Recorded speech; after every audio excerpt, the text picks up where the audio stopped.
Hey there, netizen. It's another episode of News Analysis. Welcome.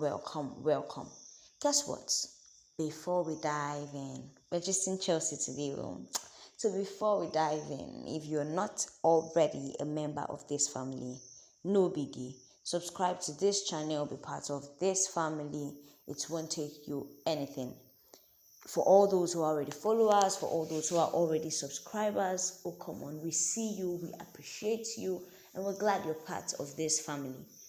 On today's episode, Chelsea forward David Detriol Fofana was hopeful of securing a deadline day loan to Charlton, but an issue with the paperwork and a failure to meet the 7 p.m. cutoff time means he's set to remain with the Blues. Oopsie. He had already raised his hopes high. He had already wished he was, they were actually close to signing him off. So what happened? Chelsea outcast David Detriol Fofana looks to have failed to secure his deadline day move away from Stamford Bridge. Charlton didn't submit the paperwork in time to get to meet the deal done, with the earlier deadline causing issues. Fofana had a direct choice between the Addicks just across London or to go to Scottish champions Celtic, and he chose the former.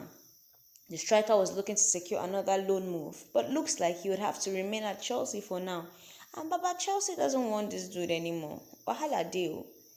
The transfer window closed at 7 p.m. in England, 4 hours earlier than has previously been the case. Ironically, had he chosen to move to Celtic, the deal would likely have gotten done with Scottish club sticking to the old 11 p.m. deadline. Now instead, Fofana is one of a number of Chelsea players who failed to find ways out of the club and will now be left on the periphery of the squad. Raheem Sterling is actually perhaps the biggest name and the biggest earner still at the Blues, but no part of Enzo Maresca's plan. Fofana spent the first part of last season on loan at Göztepe in Turkish Super League, scoring 2 goals in 9 appearances before missing injury robbed him of the second half of the season.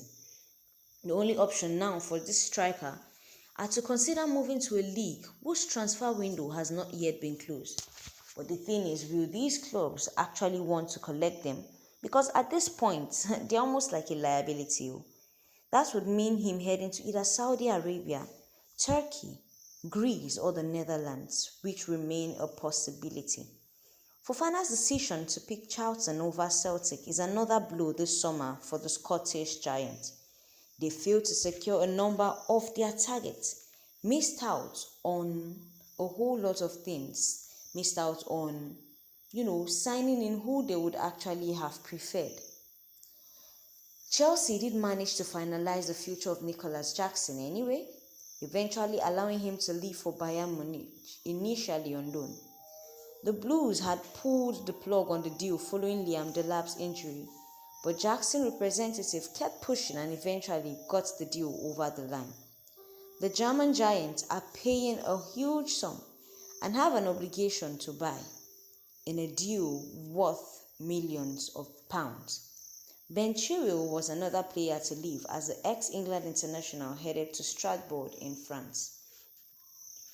The truth of the matter is, Fofana has to come back to Chelsea because these remaining clubs that are yet to actually sign in, like those ones that their transfer windows are still open, like Saudi Arabia, Turkey, Greece, or the Netherlands, how are we sure that these people are willing to accept Fofana?